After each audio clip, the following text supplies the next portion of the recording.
Hello everybody, LittleGator here, and welcome back to Let's Play The Legend of Zelda Link's Awakening. In the previous video, we conquered Boggle Grotto. It's more like a cave considering it's on the side of a mountain. And today, we're going to be tackling a couple side quests before we go on our merry way towards our next dungeon.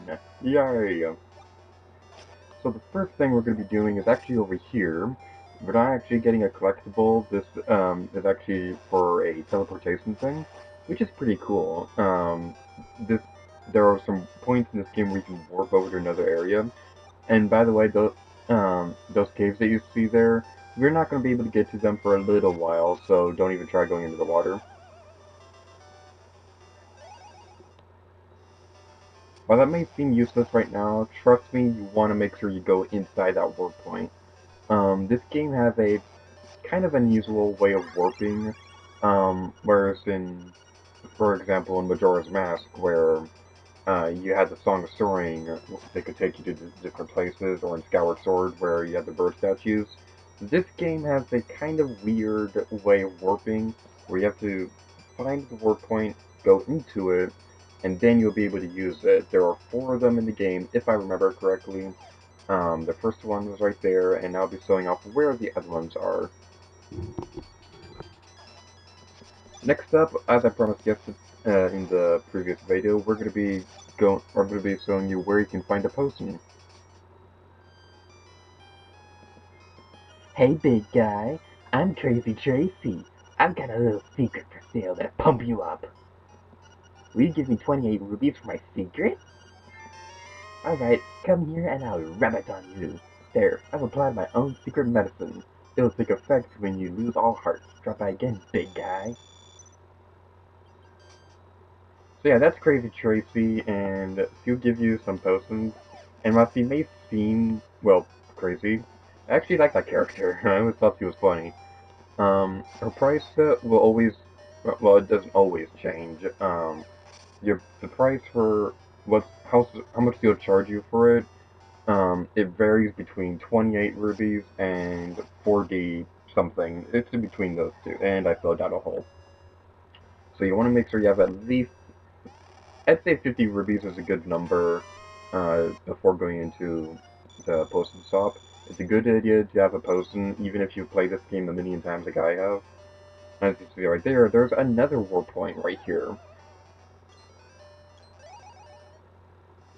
So now we'll be able to go back and forth between those two areas simply by going into those areas, which is really, really handy, considering how big the overworld is. While the overworld may not be anything compared to games like Xenoblade or Kami, this game does have a pretty good sized overworld considering it's a Game Boy game. And now I'm gonna properly buy the shovel. I'm not gonna steal it. You already taught me that lesson, Mr. Baldman. I actually didn't realize until just now that he was bald. Anyway, we're going back into Tailed Cave. For what reason, you may ask? Well, we're gonna fall down a hole because we're so weird. But yeah, we're going back in here because there's actually a secret sea cell that we can get now that we have the bombs. You may notice that there's a crack in the wall last time we were here, but there's nothing we can do about it.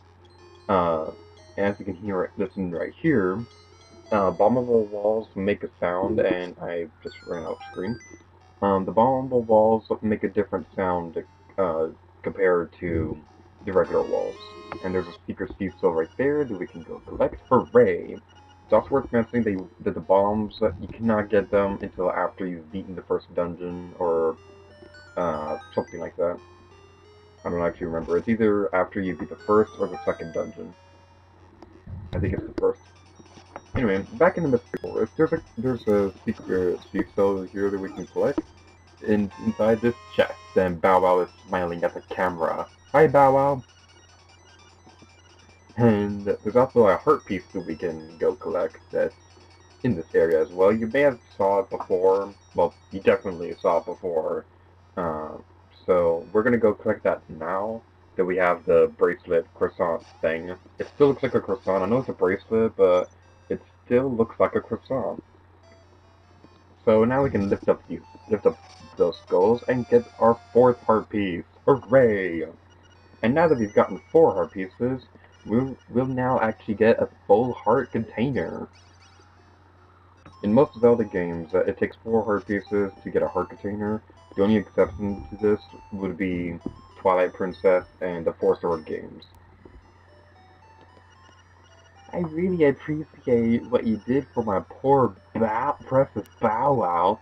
You are such a nice boy. Aw, thank you, you're too kind. You get reward from Madame Meow Meow. Lucky. Considering her name is Madame Meow Meow, and that's French for Mrs. Yeah. Anyway, we're going back over here to do some more things. Like I said a moment ago, the law of Zelda, well, no, the basic rule of Zelda is that if you get 4 heart containers, you get a if you get 4 heart pieces, you get a heart container. Um, in the Four Sword games, I'm not quite sure about Four Sword Adventures, but I know about the first one. Um, those levels are based off stages, and you'd automatically get a heart container at the end of each stage. But in Twilight Princess, there are so many heart pieces that it was changed to where instead of 4 heart pieces, they made it so that you'd get one every 5 heart pieces you got.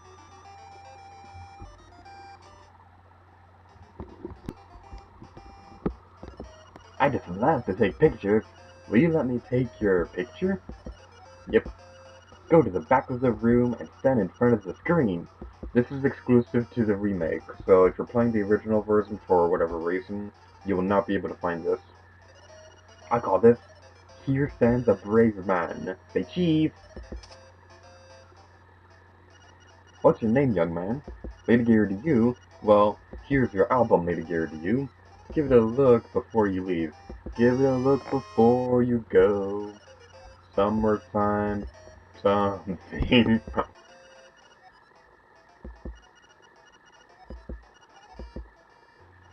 Which picture would you like to see? Use the D-pad to select, then press the A button.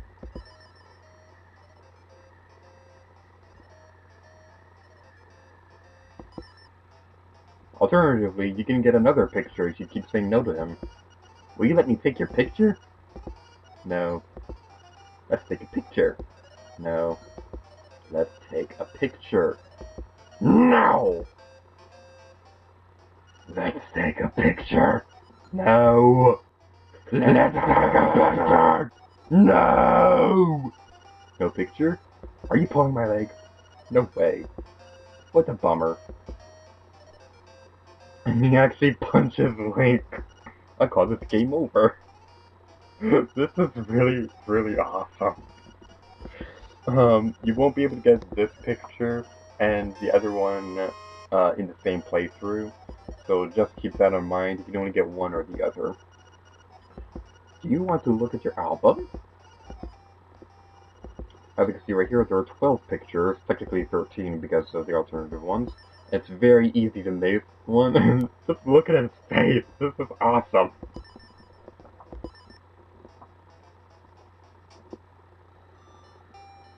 Back in Mape Village, there's some now we can get some more picture locations. The first one you have to look inside Grandpa Azura's house. His house is 1 square down from Bow Wow's. And I don't think I've actually talked about what he does in the game.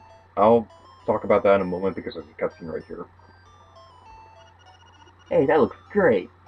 I called it Lady Gear to You plays with Bow Wow. Now get closer to Bow Wow.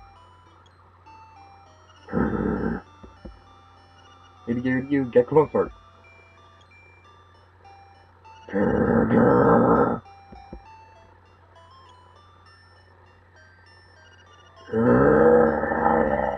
Much closer. Okay, I'm ready. Smile.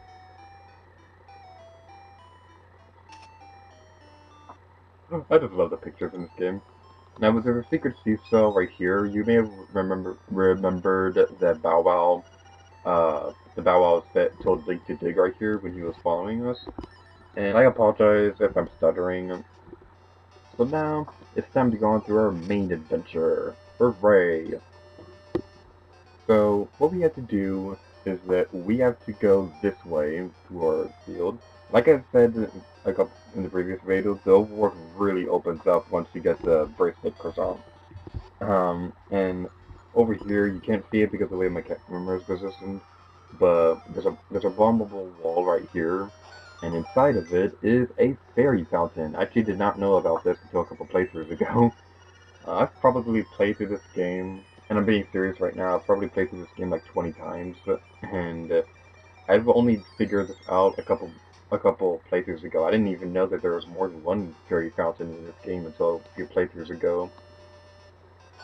Yeah, I'm pathetic.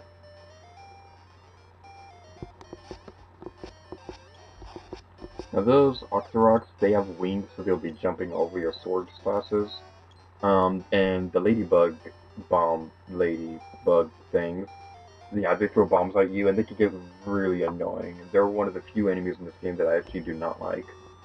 But anyway, over in this area, this is a house. Salutations. You wouldn't know by the looks of me, but I used to live in the castle. My servants went berserk, and I was forced to flee to my villa. So, you want the key to Ukuku Prairie, do you? I may be, I may be able to help you. Let's make a deal, shall we? I want you to retrieve the golden leaf I left behind in the castle when I fled. I am impressed. There are 5 leaves in all. Remember to buy a shovel on the way back. With that, we're gonna end this video off here. So thank you guys for watching this video, The Legend of Zelda Link's Awakening. And until next time, later to you. Oh yeah.